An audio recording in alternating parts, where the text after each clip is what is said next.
Hi guys, I'm Jeong Eun Jang. You can call me Jade. I'm a 4th-year textiles and apparel design student. Just tell me about yourself as a designer and an individual. I say I consider myself a minimalistic, detail-oriented designer. I think that also reflects on my wardrobe too. I don't like anything too crazy pattern or crazy colors either. I think neutral colors, subtle colors too, like pastel tones are something that I like too. Tell me about your creative process with your collection. My collection derives from my childhood nostalgia and like kind of fantasy that I watched growing up. I'm a huge fan of webtoons, so a lot of that comes from within there too. My mom was also studying fashion design, but she didn't really pursue it in Korea. It was just mostly a hobby. So I grew up watching her, and I think she's a pretty big influence in how I wanted to be a designer. Inspiration derives from childhood nostalgia and fantasy that I grew up watching and reading. And so taking from that, I wanted to include like ruffles, some simple designs, like I said, like flat patterning and fitted clothing. And color wise, again, like neutral colors with like cute colors, I'd say, like pink and blue, you know. It looks more like a Neapolitan ice cream at this point. I like to take things from sketching, base sketching, and then going into like a rough toile too. And then from there, I think I like to dive in because I tend to overthink and just stay in it, and I get fed up and then I just dive into it. Tell me more about like the shows you watched and like books you read and like how that's like been carried with you. I know you said like the ruffles, but how does that like correspond to like your fantasies? So I like to read a lot of like romance fantasy webtoons, and a lot of them include like gowns, but I'm not a huge gown person, I'd say.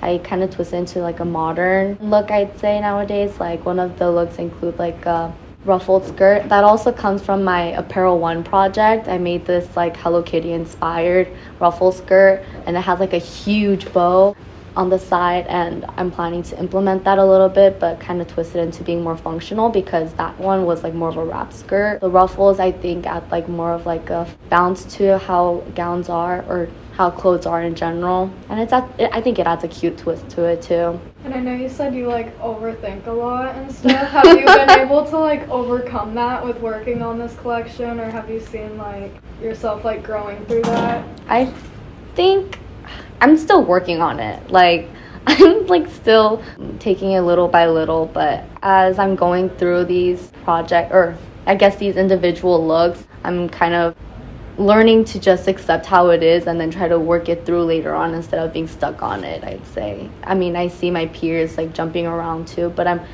more of a structural person. I like to take things from 1, 2, 3, 4 when I don't really need to. I mean, I think that's one of just my things, my quirks, I guess. Yeah, just tell me more about like your collection, and like I know you said like the ruffles. What about like the other pieces too? One of my fourth look also is like inspired by Disney movie Little Mermaid. I don't know if you remember the last dress that she wore when she becomes human, like the glittery dress. It's inspired by that, and also there's some more glitter pieces too. Again, like subtle details, I'd say.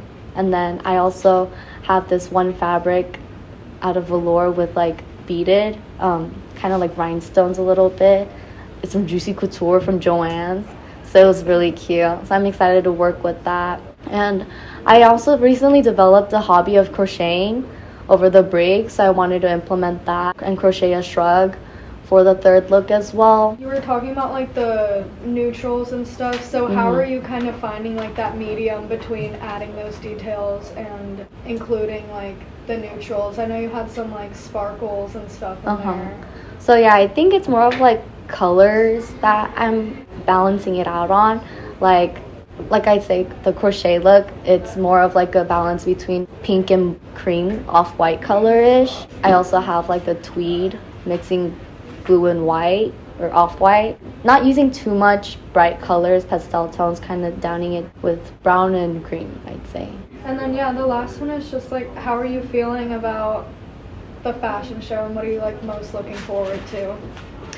I am excited for it, for like the outcome of how it all is going to turn out. I think that's what's keeping me motivated despite all these timing and like workload. I am excited to see how it's going to be walked on. I've never had a piece showcased before, so first time for everything. I think this is a valuable experience for me as a designer. I think one thing that's also keeping me motivated is that post-grad, like, I won't be able to do these things anymore. It's the hard lesson learned that, like, I won't be able to project what my creativity wants anymore. So I think I'm trying to make the best out of what I can during the time that I have right now.